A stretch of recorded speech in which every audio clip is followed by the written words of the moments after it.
Speaker sir, మంత్రి గారు కొన్ని విషయాలు నేను ప్రస్తావించిన వాటిని స్పందించలేదు, వారిని స్పందించాలని కోరుతా ఉన్నా.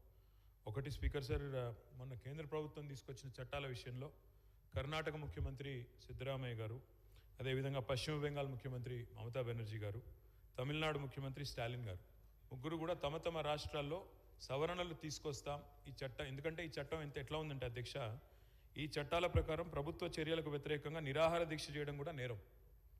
మరి గతంలో మీ పార్టీ వాళ్ళు చాలాసార్లు చేసున్నారు, అలాంటివన్నీ జరుగుతాయి ఇబ్బందులు. కాబట్టి ప్రజాస్వామ్యంలో ప్రజలు నిరసన చెప్పడం కానీ, మరి ప్రతిపక్షాలు నిరసన చెప్పడం కానీ ప్రజల తరపున ఇది పరిపాటి. కాబట్టి కర్ణాటకలో ఉన్న కాంగ్రెస్ ప్రభుత్వం ఏదైతే ఈ సవరణలు తీసుకొస్తుందో వాటి విషయంలో మీరు ఏ నిర్ణయం తీసుకోబోతా ఉన్నారు? మీరు యథాతథంగా వారి అడుగుజాడలో నడుస్తారా, ఇప్పుడే సాంబశివరావు గారు చెప్పినట్టు, లేదా మీరు ఏదైనా సవరణలు తీసుకొస్తారా, రాబోయే సమావేశాలు తీసుకొస్తారా చెప్పాలని కోరుతా ఉన్నా. రెండవది, మన ఇప్పుడు ఇందాకనే హరీష్ రావు గారు చెప్పారు, మొన్న ఈ మధ్యన సుందరయ్య విజ్ఞాన్ భవన్లో పౌర హక్కుల కేంద్రం వాళ్ళు ఒక సభ పెట్టుకుంటామంటే కూడా పోలీసు వాళ్ళు అనుమతి ఇవ్వలేదు. ఇలాంటి పరిస్థితి ఈరోజు రాష్ట్రంలో కూడా చాలాసార్లు చూస్తూ ఉన్నాం. ముఖ్యంగా సోషల్ మీడియాలో పోస్టులు పెడితే కూడా డిలీట్ చేయమని ఒత్తిళ్లు, ఇలాంటివన్నీ జరుగుతూ ఉన్నాయి. అనధికారిక ఒత్తిడి, అనధికార బలోప్రయోగం, అనధికారికంగా చేయడం ఇది కరెక్ట్ కాదు. ఇది కూడా ప్రభుత్వం కన్సిడరేషన్లో తీసుకోవాలా. చట్టాలను దుర్వినియోగం చేసే పరిస్థితి ఉంటే కూడా తప్పకుండా ప్రభుత్వం చూడాలి. మూడవది, మీరు అన్నారు కఠిన చర్యలు తీసుకుంటాం అసెంబ్లీ ప్రాంగణంలో ఎక్కడైనా మార్ఫింగ్ కానీ ఇంకోటి కానీ జరిగితే. మాకు అభ్యంతరం లేదు అధ్యక్ష. కాకపోతే ఒకటి మాత్రం స్పష్టంగా మీకు గుర్తు చేస్తూ ఉన్నా, పార్లమెంట్లో సభ్యులుగా పనిచేసిన ఉత్తమ్ కుమార్ రెడ్డి గారు ఉన్నారు, పొన్నం ప్రభాకర్ గారు ఉన్నారు, ఇంకా చాలామంది గతంలో పార్లమెంట్లో పనిచేసిన వాళ్ళు, మా ప్రభాకర్ రెడ్డి గారు ఉన్నారు, ఇంకా ఇతరులు ఉన్నారు.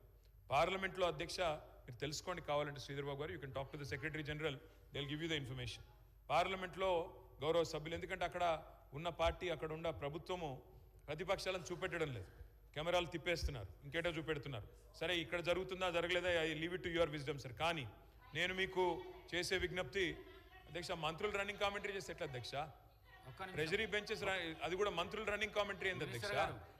అధ్యక్ష, మినిస్టర్ గారు, గౌరవం అనేది గౌరవానికి సంబంధించిన అంశం అన్నారు అధ్యక్ష. నేను ఒకటి గుర్తు చేస్తా ఉన్నా అధ్యక్ష, మీరు పార్లమెంట్ ప్రొసీజర్స్ చూడండి. పార్లమెంట్లో ఉత్తమ్ కుమార్ రెడ్డి గారిని అడగండి, లేదా అక్కడ పనిచేసిన వెంకటరెడ్డి గారిని అడగండి, ప్రభాకర్ రెడ్డి గారిని అడగండి, ఇతర సభ్యులను కూడా అడగండి.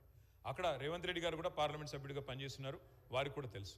అక్కడ సభ్యులు వీడియోలు కూడా తీస్తున్నారు, ఫోటోలు కూడా తీస్తున్నారు లోపల నుంచి. ఎందుకంటే అక్కడ నిరసన చెప్పే హక్కు ఉన్నప్పటికీ అక్కడ ఉన్న ప్రభుత్వం, అక్కడ ఉన్న ప్రొసీజర్లో వాళ్ళు కంట్రోల్ చేస్తున్నారు. ప్రజాస్వామిక హక్కు ప్రతిపక్షాలది ఏదైతే ఉందో దాన్ని వాళ్ళు మొత్తంగా. కేటీఆర్ గారు, వన్ మినిట్.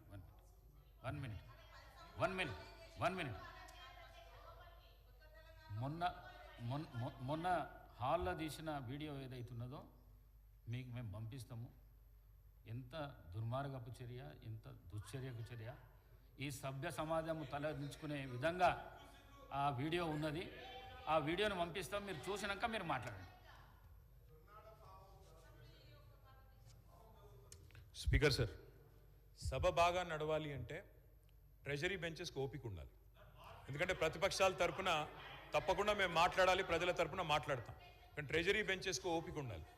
ఇవాళ ఫ్రస్ట్రేషన్ ఎవరికుందో కనబడతా ఉంది మేడం. ఎందుకంటే ఇక్కడ ఏం మాట్లాడకుండా కూర్చున్న మా అక్కల మీద నోటికొచ్చినట్టు మాట్లాడింది ఎవరో చూసాం, నోటికొచ్చినట్టు నోరు పారేసుకున్నది ఎవరో చూసాము.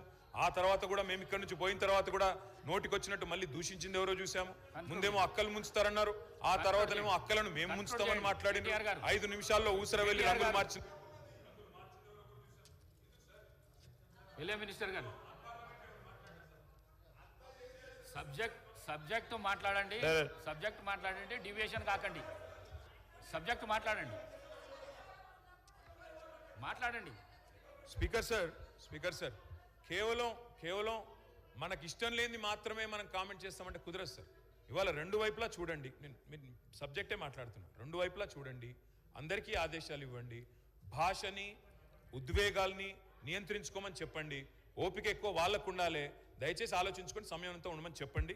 అది ముఖ్యమంత్రి గారి నుంచి మొదలు పెడితే అందరికీ ఉండాలి, నెంబర్ 1.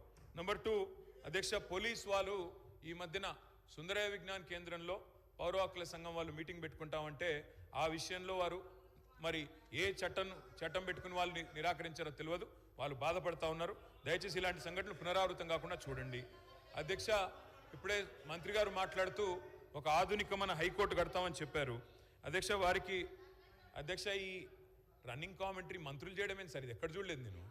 అధ్యక్ష ఇంకొక మాట, అధ్యక్ష హైకోర్టు భవనం ఆధునికంగా కడతామన్నారు. We welcome it. కాకపోతే అధ్యక్ష ప్రొఫెసర్ జయశంకర్ వ్యవసాయ విశ్వవిద్యాలయ విద్యార్థులు ఒకరోజు కాదు అధ్యక్ష, దాదాపు 100 రోజులు తమ వ్యవసాయ విశ్వవిద్యాలయ భూములు తీసుకోవద్దు, మా భూముల్లో కాకుండా ఇంకెక్కడైనా కట్టండి హైకోర్టు అని చెప్పి వారు ఆందోళన కూడా చేశారు. నేను రాష్ట్ర ప్రభుత్వ దృష్టికి తీసుకొని వస్తా ఉన్నా.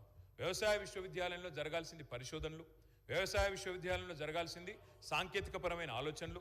దానికి భూమి కూడా అవసరం సార్, ఎందుకంటే అక్కడ ఫీల్డ్ ఎక్స్పెరిమెంట్స్ చేయాలి. ఆ ఫీల్డ్ ఎక్స్పెరిమెంట్స్ నుంచి వచ్చే రీసెర్చ్ డెవలప్మెంట్ ద్వారానే కొత్త వంగడాలు కానీ కొత్త ఆలోచనలు కానీ రైతాంగానికి వ్యవసాయానికి రాష్ట్రానికి ఉపయోగపడే విధంగా చేయాలి. కాబట్టి దయచేసి నేను ప్రభుత్వానికి కోరేది, వ్యవసాయ విశ్వవిద్యాలయ భూములు తీసుకొని హైకోర్టులో 100 ఎకరాలు కేటాయిస్తామనే ఆలోచన ఏదైతే ఉందో దయచేసి దాన్ని విరమించుకోండి. అక్కడ విద్యార్థులు ఆందోళన చేస్తూ ఉన్నారు, అక్కడి శాస్త్రవేత్తలు ఆందోళన చేస్తూ ఉన్నారు, అక్కడి యూనివర్సిటీ ప్రొఫెసర్లు ఆందోళన చేస్తూ ఉన్నారు. అక్కడి వారందరూ కూడా ఆందోళన చేస్తున్న నేపథ్యంలో ప్రొఫెసర్ జయశంకర్ వ్యవసాయ విశ్వవిద్యాలయ విద్యార్థుల ఆందోళనను దృష్టిలో పెట్టుకొని వారు విరమించుకోవాలి. ఆ ప్రతిపాదన మరో చోట హైకోర్టు ప్రతిపాదించాలని కోరుతాం. మినిస్టర్ గారు స్పీకర్